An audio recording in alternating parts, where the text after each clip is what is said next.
Freedom is not given, it is chosen, it's fought for.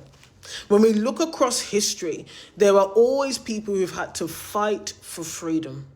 And this is why, for me, as a single and child-free woman, my decisions around marriage and motherhood have been calculated, intentional, and deliberate.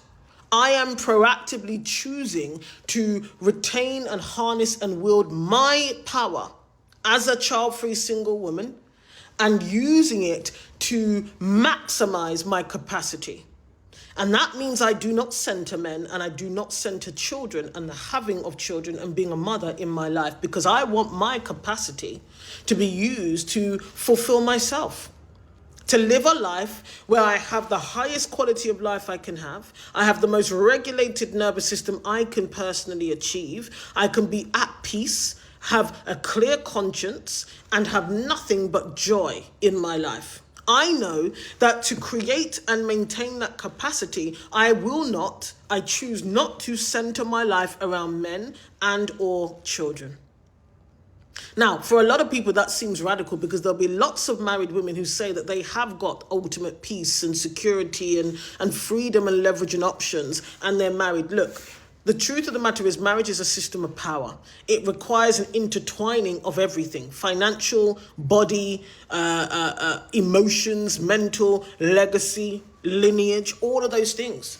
You cannot be in a system of power like marriage and extricate yourself. There are very few nuanced types of marriages that do that. When two people are living on two different continents, for example, but they're married. When people don't live together, but they're married. But generally speaking, in the eyes of the law, you are intertwined. You are one.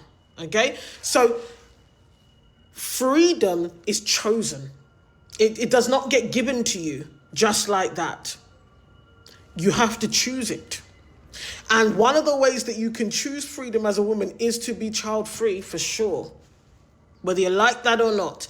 But also is not to center your life, your identity, your well-being, your self-worth around men. And like I say, you can also structurally decenter men as well, right?